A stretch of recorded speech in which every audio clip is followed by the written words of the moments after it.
Beleza? Dá uma palminha pra sincronizar. Fala galera, como é que vocês estão? Tudo beleza? Depois de 1000 anos, cá estou eu de volta. Vocês acreditam nisso? E é o seguinte, pessoal. No vídeo de hoje, sem muita enrolação, vou falar sobre uma parada que eu tenho gostado muito ultimamente, que tem mudado a minha fotografia e que tem me feito repensar muita coisa e que, de quebra, é uma das novas modas da internet. Eu vou falar um pouquinho sobre fotografia analógica. Vamos lá.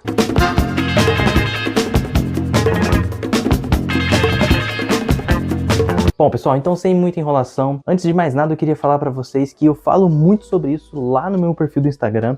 Então se você tem interesse em saber mais sobre isso, me segue lá. É um perfil que eu fiz exclusivamente para falar de fotografia analógica. Bom, para quem não sabe, lá em 2019 ou final de 2018, eu não me lembro, eu estava participando de uma palestra de fotografia e o cara estava ensinando conceitos básicos, tipo abertura de lente, profundidade, etc. Conceitos realmente muito básicos sobre fotografia. Eu estava começando na época, então foi uma palestra bem legal. E aí nessa época eu ganhei de presente um rolinho de filme Kodak. Esse aqui é um Kodak Color Plus. Eu vou ficar olhando muito para cá porque eu tô usando a webcam, a câmera como se fosse uma webcam, então eu tenho que ficar olhando pra cá toda hora pra ver. E aí eu ganhei esse filme, e desde essa época surgiu em mim uma vontade muito grande de fotografar em filme, e aí eu fiquei pensando, putz, eu preciso fazer isso, como que eu vou fazer isso? E aí eu procurei vídeos na internet, foi lá que eu conheci o canal do Antônio Neto, que fala sobre fotografia analógica no YouTube. É um dos maiores canais que eu conheço nesse sentido, aqui no YouTube, que me incentivou muito, me deu muita informação útil.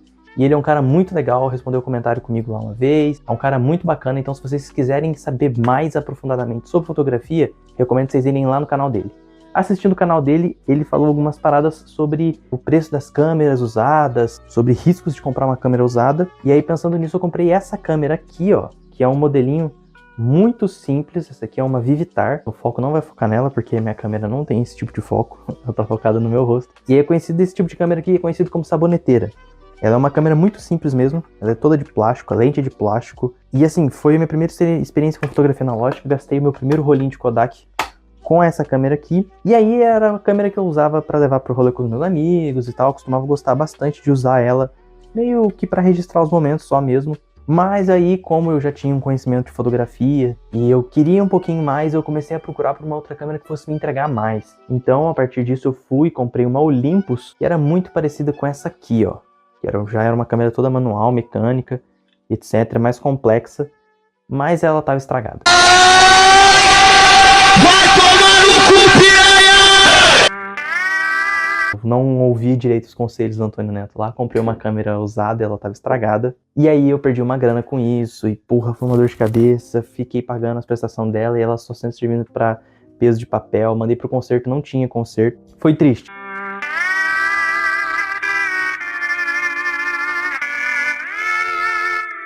E aí eu comecei a pensar de novo, putz, queria comprar outra câmera, queria uma câmera que funcionasse, etc. E aí sim, eu comprei essa daqui, que é a Nikon, uma Nikon FG, paguei um valor razoavelmente caro, para ser sincero nela também, e para a surpresa de um total de 0 pessoas, a Nikon FG também não estava funcionando corretamente.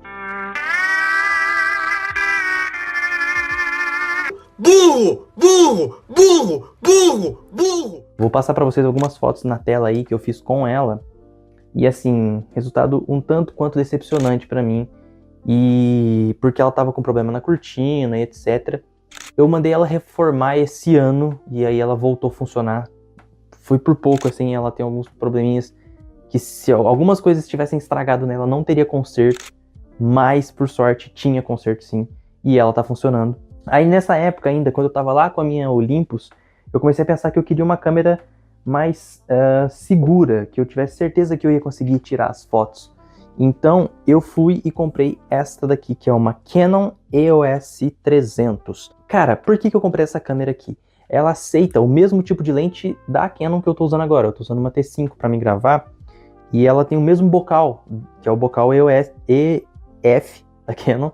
Bocal mais antigo da Canon, e hoje em dia já tem um modelinho mais novo, tanto que ela tá com a minha cinquentinha aqui. Pô, eu achei muito interessante isso. Por quê?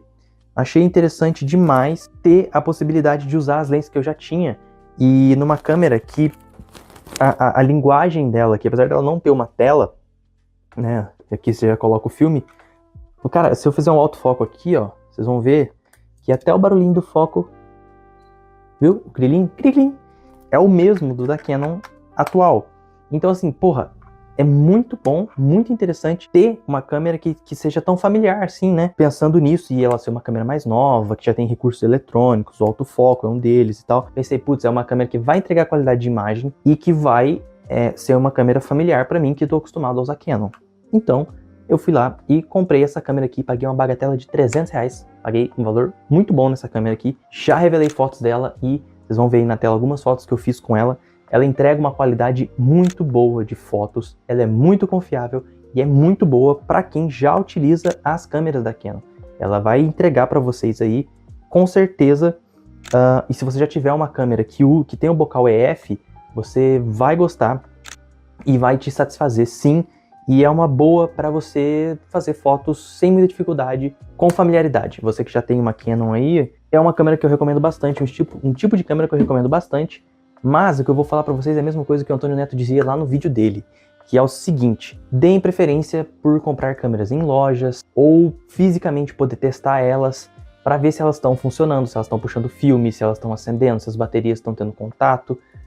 Se você for comprar uma câmera usada, tipo no Mercado Livre, tem bastante e tal, vê se o vendedor dá garantia, vê se é um vendedor que às vezes é um revendedor de câmeras, às vezes vai saber te falar se a câmera está funcionando ou não.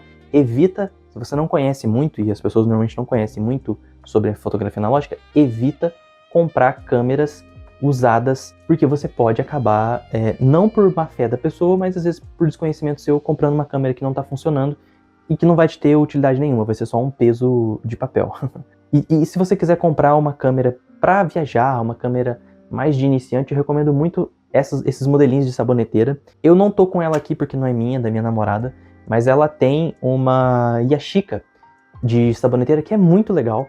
É basicamente botar o filme certinho, ela vai começar a puxar o filme, que ela puxa eletronicamente. Ela tem um flashzinho e vai disparar em todas as fotos. Esse flash você vai tirando fotos com ela e tem muitos resultados. Vocês vão ver algumas fotos que eu vou colocar aí dessa Yashica. E é muito interessante, é muito legal para você que não tem conhecimento de fotografia, só quer uma câmera para levar para viajar. É muito interessante, o preço também é mais em conta dessas câmeras. Eu acho que, para mim, é muito legal você ter uma dessa para viajar. Eu vou falar por quê. Primeiro, você tem uma câmera que é barata, porque você compra ela na internet. Às vezes você vai achar uma por, tipo, 200, 300 reais. Nossa, não é barata. Não é barata, de fato. Mas, pensa que é uma câmera de plástico e tal, vai estar com o filme ali. Cara, se você for viajar para algum lugar, vamos supor que você seja roubado, ou algum lugar perigoso, que você tem medo de sacar o seu celular, com uma câmera dessa, às vezes é melhor.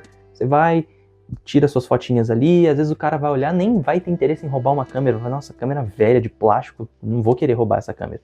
E aí você registra os momentos da sua viagem nessa câmera, sem muita dor de cabeça, só olha, enquadra e aperta o botão, e ela vai fazer as fotos para você, e depois você chega, e aí a outra parte legal é o seguinte: você vai ter essas fotos, você pode ter elas digitalmente, pedindo para escanear os negativos, mas você vai ter elas em papel também, que são memórias de uma viagem que você vai poder guardar por muito tempo. E tem mais, as versões digitais das fotos já vão vir com aquele charme do filme, né? Aquela edição de cores que o filme já tem, que é muito legal. Então é uma excelente opção.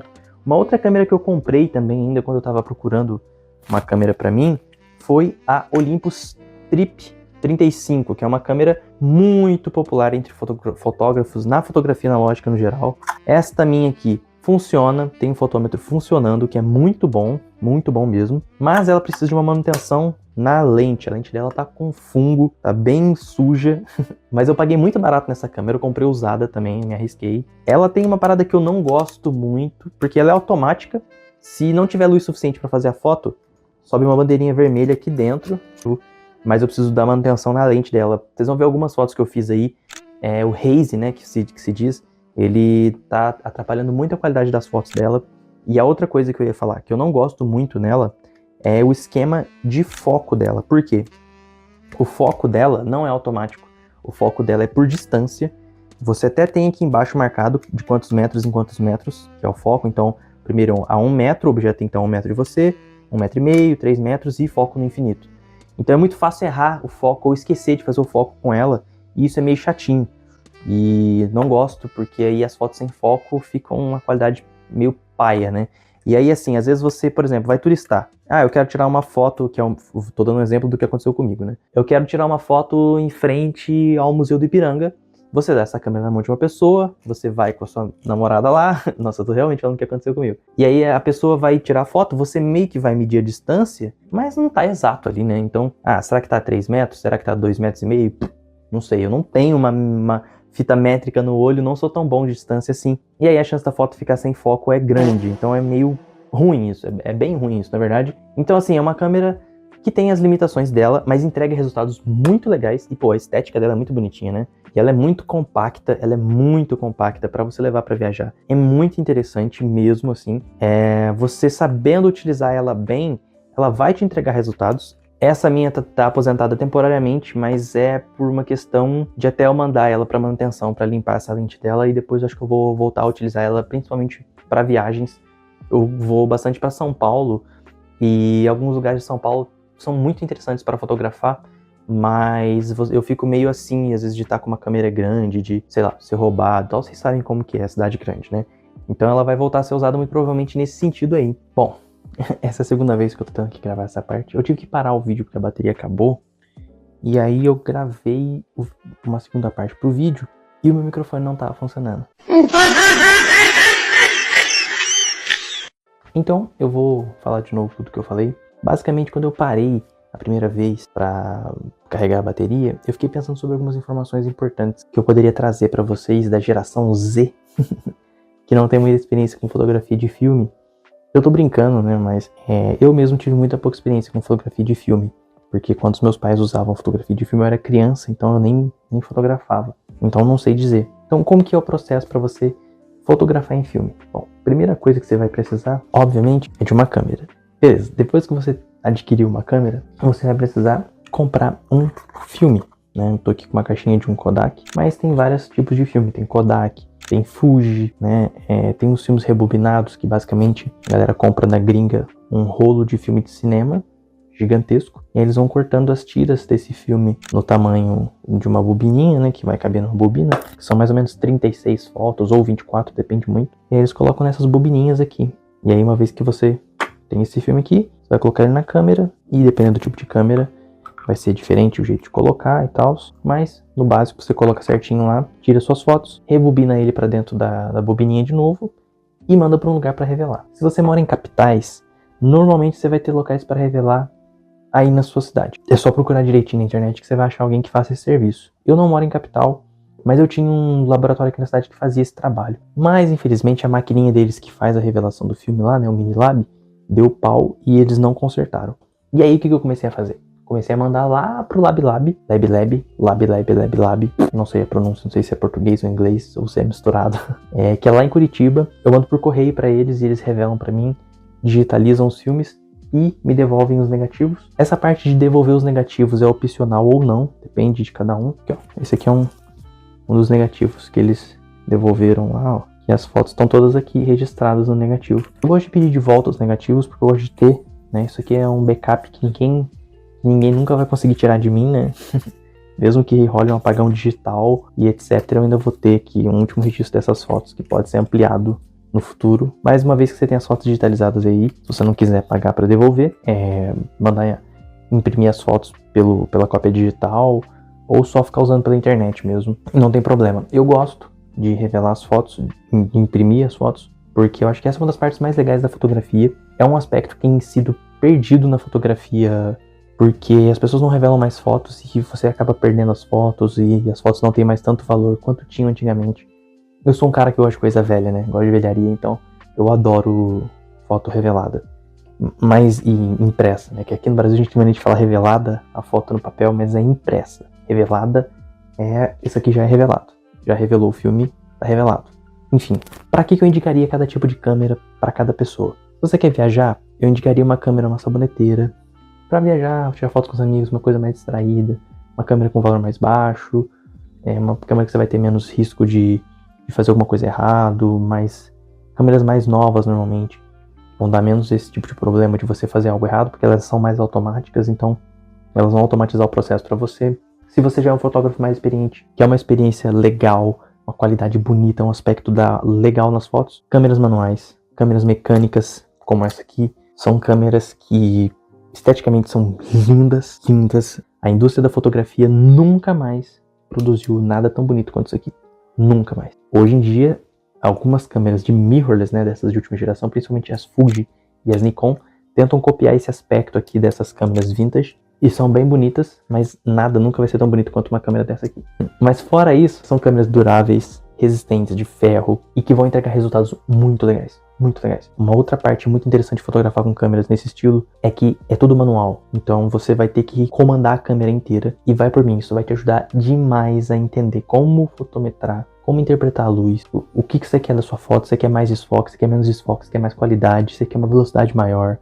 Então isso é um desafio. É um desafio gostoso e você vai fotografando e vai evoluindo e com o tempo você vai ganhando mais ousadia. E tem as câmeras de lentes intercambiáveis também mais modernas, tipo essa, que são muito familiares para quem tem câmeras DSLR. Se você tem Canon, eu recomendo muito você ter uma T5, T5i, T6, T6i, SL3, SL2. Eu recomendo muito uma câmera tipo essa aqui, porque você vai gostar muito. É muito familiar com o que você já sabe mexer.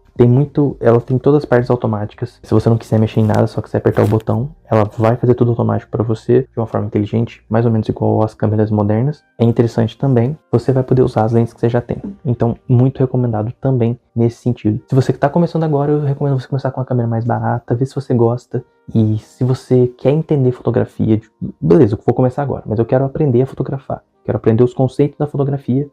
Já começa numa dessa, então, e ver o que você consegue fazer. Procura lojas, como eu falei, não vai comprar usado na internet, assim, porque você pode se dar mal, como eu me dei mal. Vai com cuidado. Prestem muita atenção em como colocar o filme, como tirar o filme. Dá pra errar muito nisso, embora seja muito simples, eu errei muito. Se vocês quiserem, eu posso fazer um vídeo falando mais sobre filme em si, filme mesmo. Coloração, aspectos de filme, tipos de filme, filmes que eu recomendo, qual que é a diferença de um filme com rangette, sem rangette, para onde eu mando para revelar. Posso até falar sobre cinema mesmo, sobre aspectos de coloração de filmes conhecidos e filmes reconhecidamente que tem a ver com esses filmes para vocês. Então dá para falar bastante sobre filmes. Se vocês quiserem, eu faço um vídeo só sobre isso. Um tutorial sobre como colocar o filme nas câmeras, nos diferentes tipos de câmera, que vai ser muito importante também para vocês não errarem coisas que eu errei muito. Se vocês quiserem também posso fazer um vídeo falando sobre câmeras e etc. Mas eu queria encerrar esse vídeo falando sobre como a fotografia analógica mudou a minha fotografia digital. Bom, e como que uma coisa influenciou na outra? Até 2019 eu fotografava muito no digital. Eu tinha essa saboneteirinha aqui. Mas em 2019, no fim de 2019, no começo de 2020, eu tentei fotografar profissionalmente e acontece que eu não gostava das minhas fotos, não gostava da minha edição, não me entendi, não me encontrava. E aí eu dei uma pausa na fotografia durante a pandemia, por questões óbvias, né? Tava tudo parado, tudo fechado. Eu parei de fotografar e a minha câmera ficou muito tempo guardada e eu comecei a sentir vontade de voltar a fotografar com câmeras analógicas. Então eu fui voltando aos poucos, usando as câmeras analógicas que eu tinha, vendo resultados, e aí até 2022 e 2023, quando eu de fato fotografei bastante, revelei bastante filme e comecei a mudar o meu olhar fotográfico. Isso me ajudou muito, sabe? Esse aspecto de ter que usar todos os aspectos manuais e montar a foto na minha cabeça sem ter que ficar visualizando ela ali na tela, para ver se tá boa ou não, nitidez, foco, etc. Mudou a minha cabeça. Então hoje em dia eu encaro o modo como eu monto uma fotografia ali na hora, diferente como eu montava antigamente. E eu acho que o contato com o aspecto do filme, as cores do filme, o tipo de foto que você obtém fotografando em película, mudou também a minha estética e o modo como eu vejo a beleza nas fotos. Então hoje em dia eu costumo gostar mais das fotos que eu edito. É lógico que isso não foi mágica, eu também passei por um processo de usar muito mais os programas de edição, entender eles muito mais e saber usar eles certinho, para que serve cada ferramenta, balancear a foto, balancear as cores. O fato eu passei a gostar muito mais das minhas fotos e passei a entender muito mais sobre fotografia, muito além de, posicionar uma pessoa na frente da câmera e fotografar. E isso foi muito bom, muito, muito bom. Eu acho que todo mundo tem que passar por esse aprendizado. Quem quer ser fotógrafo profissional, amador, ou quer tirar boas fotos, é importante sim. E a fotografia analógica, ela pode te ajudar muito nesse sentido. Enfim, eu acho que eu falei demais. Esse vídeo deve ter uns quase 20 minutos aí. mas tem tema para outros vídeos. Se vocês tiverem alguma dúvida, deixa aqui nos comentários. Vão lá no canal do Antônio Neto, cara, muito gente fina. Tem muito conteúdo lá sobre fotografia analógica. Se vocês tiverem alguma dúvida e quiserem sanar com ele, muito provavelmente ele vai ter algum vídeo no canal dele falando sobre isso, sobre sua dúvida. Vão lá na LabLab, sigam eles no Instagram. Se você fotografa analogicamente, pensa em mandar uns filmes para eles revelarem lá, ou compra um filme deles. Eles têm uns filmes com os preços bem legais. Nenhum deles está patrocinando esse vídeo. Eu tô fazendo isso só para fomentar mais o mercado de fotografia analógica, porque, sei lá, se a Kodak vender mais filme, ela fabrica mais, fica mais barato, ela vem pro Brasil com uma representação mais forte e melhores preços, não sei, né? Mas ter uma comunidade maior é sempre mais legal. Então é isso, um beijo na bunda e até segunda.